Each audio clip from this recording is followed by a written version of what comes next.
I can't tell you how many times kids run up to me, now adults go, you were my childhood. You saved me.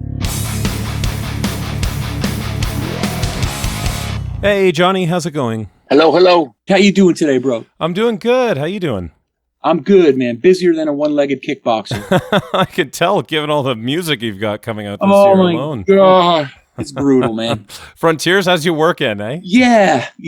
Well, yeah. They do, man. But I also I'm always, either touring or doing other projects, and I'm always got something going. I've got something going on all the time. Sure. And I just got back. I was gone almost 2 months on tour, solid. And so I'm still trying to catch up with the time. And next week I'm in California for a week, and then I've got to go to Portugal to finish Hardline By November 6th, I'm done for the year. Oh, that's unbelievable. So what were you just on tour with? So I did an Axel Rudy Pell tour. That was a postponed COVID tour. And we did, 15 to 20 shows. And then I started in Bulgaria with the band Sevi. Sevi's a solo artist. And I was a guest. We did some late night television and stuff like that. She's a big star in Bulgaria. And so we performed at a festival called Stara Zagora. And then from there, Axel Rudy Pell. And then from there, we did, where'd I go? Hardline, Slovakia. We did Spain. I was everywhere, man. That's unbelievable. 3 different bands, 3 different tours all merging into one. Exactly. Yeah. And 90% were makeup shows from COVID. So I just told my family I'm going to slam them all together and just stay out there and get it all done. And that's what I did. Not getting any younger, and that hurts. It's starting to hurt. Oh, I bet. Well, I guess let's start with the brand new record you've got coming out on November 18th on Frontiers, Enemy's Eye. I've got to say, I think this is the heaviest thing I've ever heard you do. It's killer. How did you decide to turn to a heavier, darker, grittier style and sound for this new band and album? Yeah, so that is really basically my roots, man. So coming up, I lived and breathed like Dio and Sabbath and, that sort of heavier, grittier thing. You know what I mean? Yeah. And then I started getting into bands like I love like Five Finger Death Punch. I love Breaking Benjamin and those bands. And cause I like the melody aspect of it. And then prior to when I was a musician, because I was professional at like 11 years old, literally. Prior to that, I did a lot of theater. So I did a lot of off-Broadway. I was really into acting and theater. So it was, I'm trying to look, man, I've done obviously 100 albums. I've done amazing duets, slow songs, power ballads, heavy songs, but I've never really combined like my love for theater with music. I just haven't done it. It's just been like, okay, I've got this killer band. We get up, we jam, we play, and we sweat, and good night. So I wanted to do something that was roots, like my old grit, with a little bit of melody to it, and then make it theatrical and create a show. And that's what we're going to do. It's not going to be 4 guys that jump up on stage, play, sweat, and leave. We're going to create an actual visual show and storyline, with the album. So it's not a concept album by any means, but it lends itself to a lot of visual stuff, and so we're going to really, work on that and bring a really cool show to everyone. Yeah, well, one of the things I really like I don't have the lyrics to, like you say, it's not a concept record, so thank God for that, because I would have no idea what the concept is, but... Right, me too. I find the music has a journey to it. It's not just 11 ultra-heavy songs. There's some that are sort of, like you say, more melodic. There's some that are just balls to the wall heavy. The one song that I've had stuck in my head since I got the promo has been What I Believe. And that one is heavy, is a ballad, and takes you on this journey as a listener, So I take it you guys are looking to do something like that with your show. Absolutely. That's exactly right. And I don't know if you've seen the video yet that just got released. It got released yesterday for History's Hand, the actual title track. And if you watch that, you'll see and can understand really where we're going with this band. It all is, written storyline kind of thing. It's just the visual for me was really important. Like when I was writing the album, I was thinking how it would translate if it was in part of a theater show. So that's where I'm at right now. It's just kind of like the final piece of my musical career puzzle. I've just always wanted to do something that was more theatrical and interesting. And that's why, like on the video, you'll see my face is completely silver. You don't even see my eyes. It's just an interesting thing. So we're having fun with it. That's really cool. Well, it's kind of nice to bring back that mystery to rock and roll, because I feel like the last thing was kind of Marilyn Manson. It was Marilyn Manson, Ghost, and Slipknot, I think, are about the last three. And otherwise, that mystery element seems to be missing from rock these days. Right, man. And it's interesting that you mentioned Ghost. I mean, who would have ever thought that, this guy singing with like a Pope hat coming out would, be so big? You'd be like, what the hell is that? But it's interesting, man. You know what I mean? It gives the audience something to look at, something that's unique, different, and exciting. And there hasn't been a lot of that lately. I mean, the whole festival scene even has the same shows over and over and over. And quite honestly, I'm bored. I want to do something more and fun, and it's costly. I'm telling you, man, it's not cheap. But I want to build a theater production with this music and just get out there and just blow people's minds and just have them captivated and like watching, where we're not necessarily the main focus. It's like what's going on stage is the focus. So it should be interesting. We'll see how it goes. First, I've got to make sure everybody accepts the album and they dig it and understand it and love it. That's first priority. Yeah. Well, you can count me as one of the people who dig it, because, like I said, I've had it in my car for the last week, and I've really been enjoying it. Like I said, I walk around just humming What I Believe. That song is ingrained in my head. That's so funny, man, because that's the one song I thought, shit, does this song work? As an artist, you always question the shit, and I always thought, does this work? Does it work? And Alessandro, who produced it, that's one of his favorites too. He goes, oh man, that song is killer. I'm like, are you sure? Are you sure? But okay, man, thank you. You confirmed that. All right. So it's a fit. Yep. Well, it's it. I mean, like I said, there's different flavors. I mean, the opening track sets a great tone. I like number 3. I like the speed of it. I'm completely blanking on the name right now. I've got to pull up the track. Well, I don't have the track list, and so I'm completely blank because I don't even have the track list. Oh, here you go. Yeah. Okay. So the opener is Here We Are. Peace and Glory is another one. Yep. So that's number 3. Right. I mean, Rat Race at the end. Yeah, the whole, it's kind of fun looking at the titles now, because I'm like, oh, that's what that one's called. Yeah. Do you think, will you guys hit North America with this, or will it probably be just Europe? I don't know, man. You know what? I think, I always have offers in my home country. I just never take them because I don't know what it is, bro. When I come home from across the pond, I like to just be home and just be who I am. And I just don't want to I know it sounds terrible, but I don't want to reignite anything in North America. I like my life the way it is right now. That's so unfair to the fans, but just don't really want to tour here.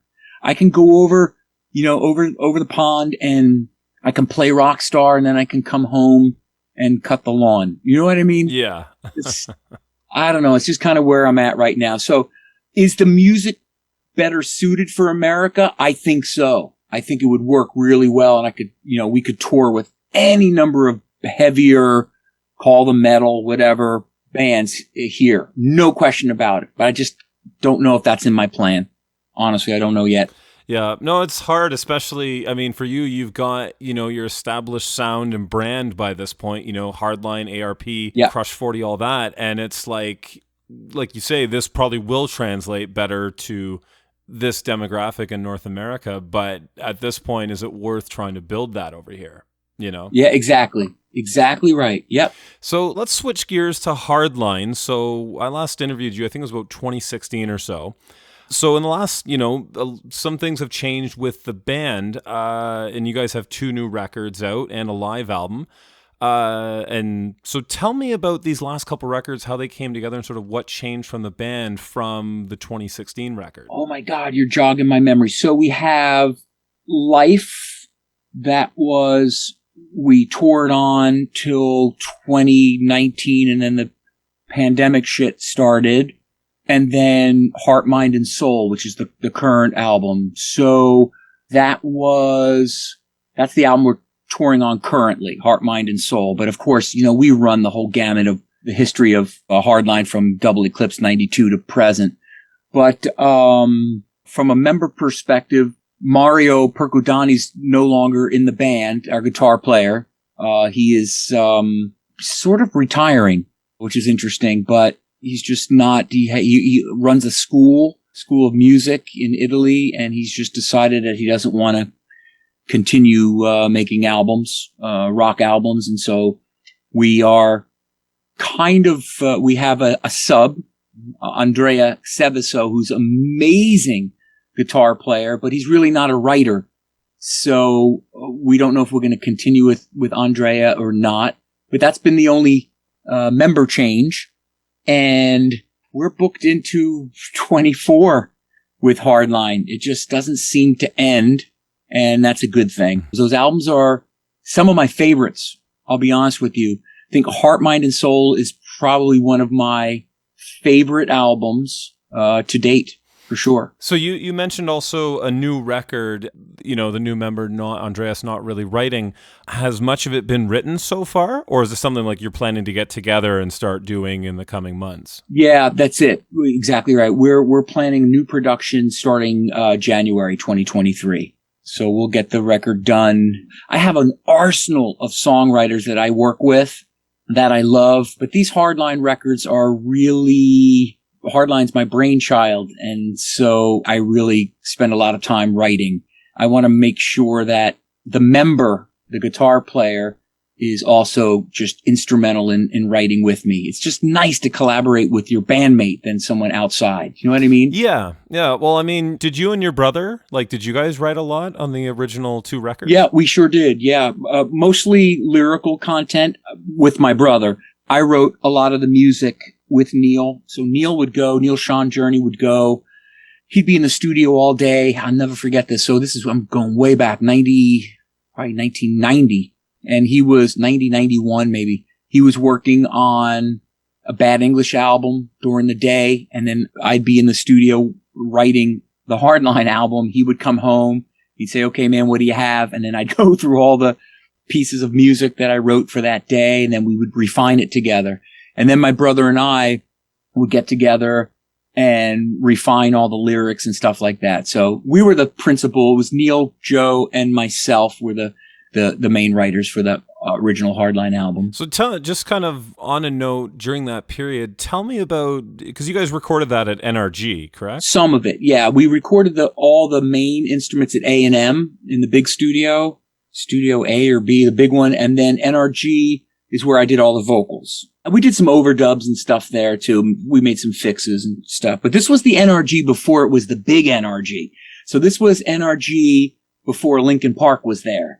NRG was still in a house in I forget where it was, Burbank, California, right? Somewhere like that, a little suburb, and you'd never know it was a recording studio. It looked like a house. And then you'd walk in and it was all gutted and full on recording studio. But I'll never forget, it was a little tiny place, had a little grand piano I would warm up on, and then I'd go into the vocal booth and sing my ass off all day, every day for 6 weeks.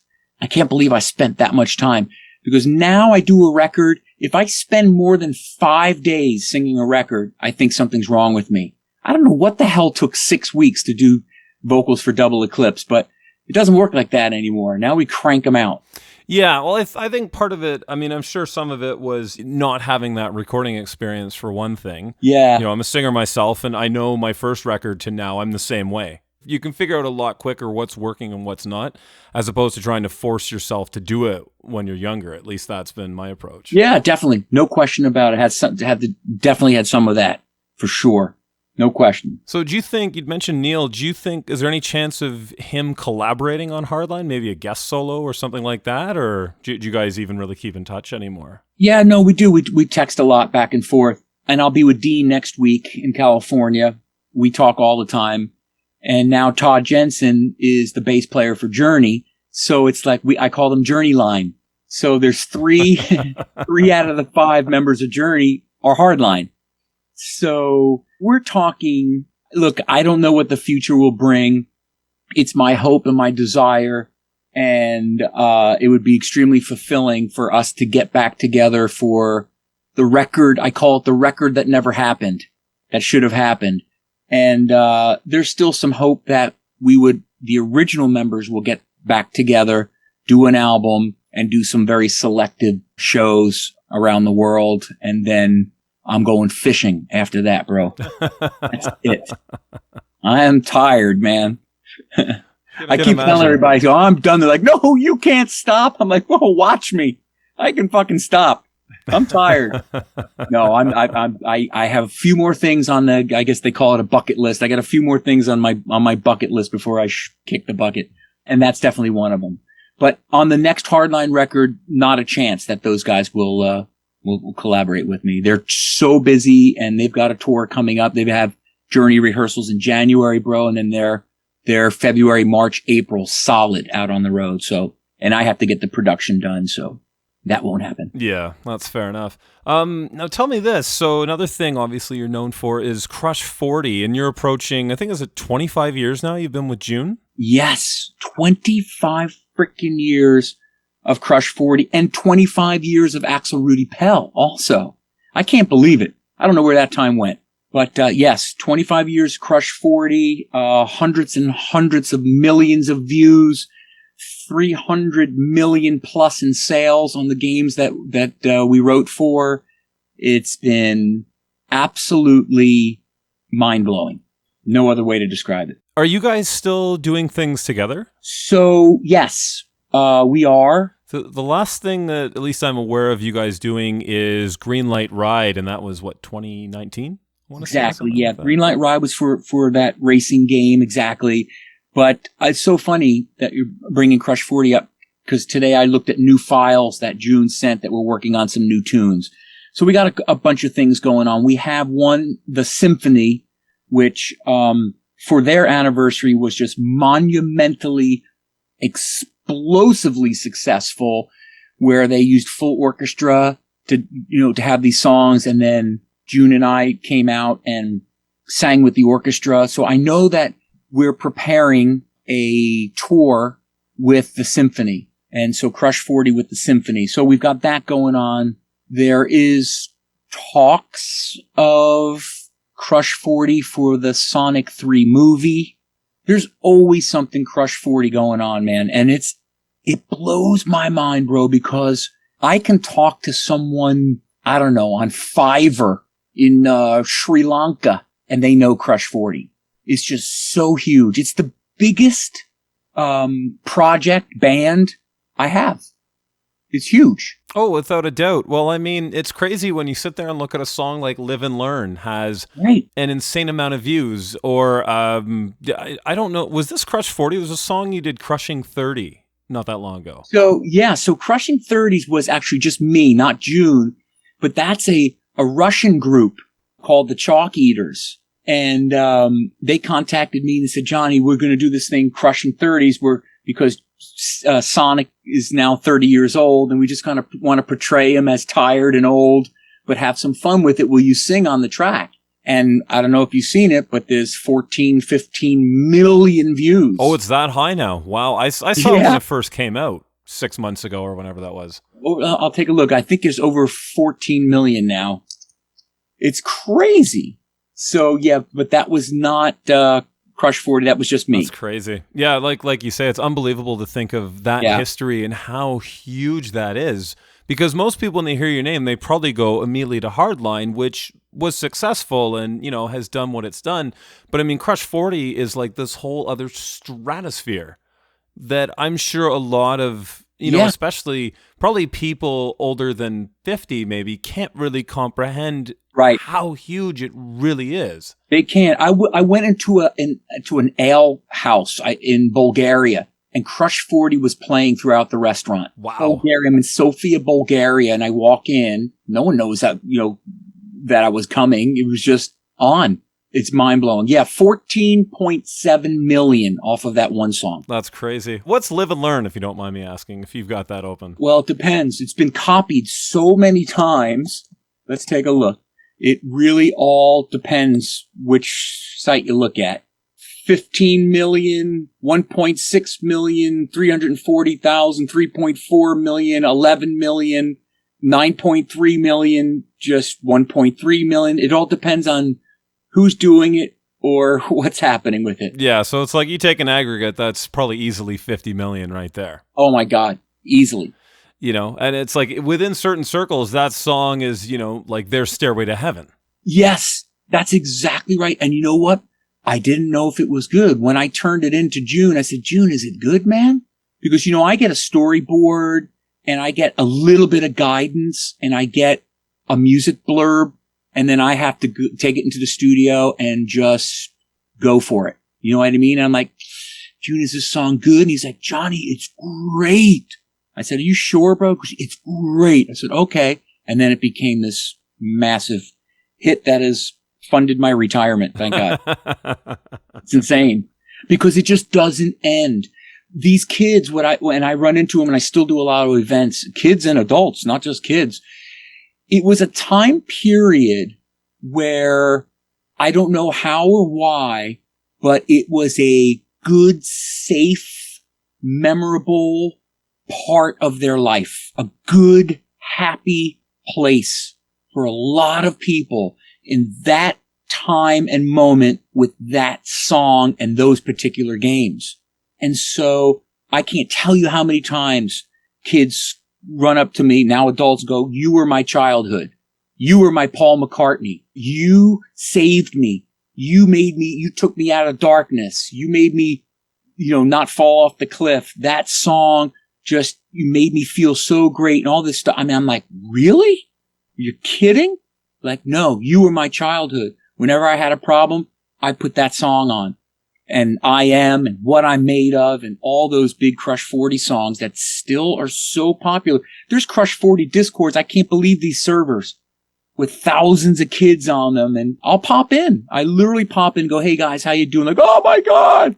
I think it's just the most dedicated fan base I have, is the gaming fans, and they cross-pollinate to they're so dedicated and wonderful. They cross-pollinate to all my other work. So anything I do, they buy it and look at it and love it. And I am so blessed, man. It's so funny how that works. It's funny for me, I grew up with the really old Sonic games. I didn't know Crush 40 from the next gen Sonic Adventure and all that until a bit later, but I discovered Crush 40 through the internet. So for me, it was a music thing first, and then Sonic, and let's rediscover these. So Crush 40 sort of brought me back to Sonic versus the other way around. Wow, I've never heard that. That's a first. That's cool. Which for me, I grew up into melodic rock, all that kind of stuff. So just trying to discover as many bands as you can at that time, exactly. And Crush 40 was one of the ones I stumbled upon. And actually, at the time, it was Sons of Angels. That's right. Yep. That's right. And there was an infringement there was a band, I think, in England. So I never forget, I got the call and June said, we have to change our name. There's another band in England. I said, okay. He goes, what do you want to do? I said, well, at the time I was in my 30s. I didn't want to turn 40. I said, well, let's just, Crush 40. I said, I want to use a number with it. And he's like, Crush 40. He goes, why? I said, because I never want to turn 40 years old. Now I'm 55. So I got to crush 60. But I said, Crush 40. He goes, I love it. I said, okay, we're Crush 40. And that's it, man. There was not a lot of thought behind it. It's just like, I don't want to turn 40 years old. Let's Crush 40. And here fantastic. We are. Well, Johnny, I know we're quickly running out of time. Really digging the new record. Can't wait to hear what you've got coming up, both with that project, Hardline, Crush 40, and all the rest. Best of luck out there.